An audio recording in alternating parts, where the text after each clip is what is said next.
சித்தாள் வேலைக்காக காத்திருந்த தாய் வயது பெண்ணை லாட்ஜுக்கு அழைத்து சென்று சிசிடிவி ஆதாரத்துடன் சிக்கிய வக்கிர இளைஞரின் பின்னணிதான் இது.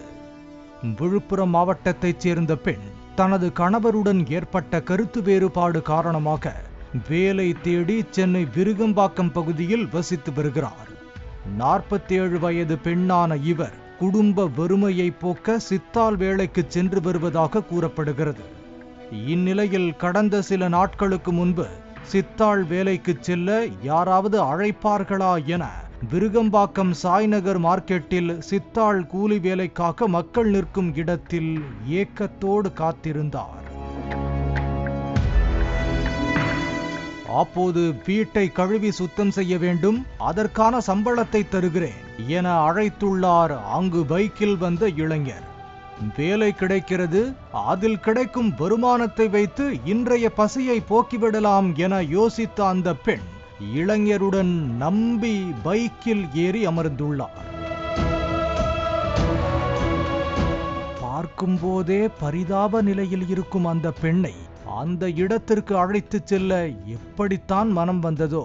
கோயம்பேடு காளியம்மன் கோவில் அருகே உள்ள தனியார் லாட்ஜுக்கு அழைத்து சென்றுள்ளார் அந்த இளைஞன். ஹோட்டல் ஊழியர்களிடம் தனது அம்மா என அறிமுகப்படுத்தி கொண்டு அழைத்து சென்றுள்ளார். வறுமையின் கோர பிடியில் சிக்கியிருந்த அந்த பெண்ணால் வக்கிர இளைஞனின் பிடியிலிருந்து தப்பிக்க முடியவில்லை. பசியில் இருந்த பெண்ணுக்கு உணவை கொடுத்து பின் மதுவையும் ஊற்றி கொடுத்திருக்கிறான் அந்த வக்கிர இளைஞன். ஒரு கட்டத்தில் தனது வக்கிரத்தை எல்லாம் தீர்த்து கொண்ட அந்த இளைஞன் அரை போதையில் இருந்த அப்பெண்ணை தீநகருக்கு ஆடை வாங்கி தருவதாக அழைத்து சென்றுள்ளான். அப்போது உன்னுடைய நகையை கழற்றி கொடு, அதேபோல் எனது மனைவிக்கு நகை வாங்க வேண்டும் என கேட்டுள்ளான்.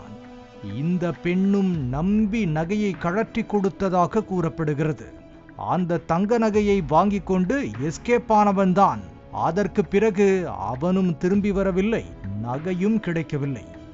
ஏமாந்து போனதை மிக மிக தாமதமாக உணர்ந்த அந்த பெண் கோயம்பேடு காவல் நிலையத்தில் புகார் கொடுத்துள்ளார்.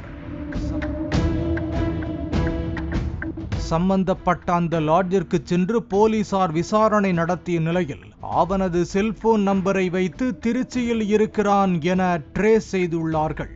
திருச்சிக்கு விரைந்த போது செல்போனை சுவிட்ச் ஆஃப் செய்துவிட்டு தலைமறைவாக இருப்பது தெரிய வந்துள்ளது. அவனது சொந்த ஊர் கேரள மாநிலம் திருச்சூர் என்பதும் தெரிய வந்துள்ளது.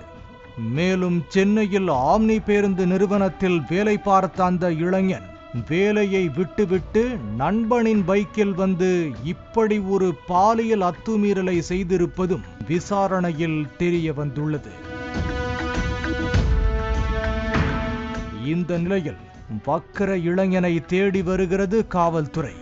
ஏற்கனவே வறுமையில் வாடிக்கொண்டிருந்த பெண் நகையையும் பறிகொடுத்துவிட்டு வேதனையில் வெம்பிக் கொண்டிருக்கிறார் என்பதுதான் சோகத்திலும் சோகம்.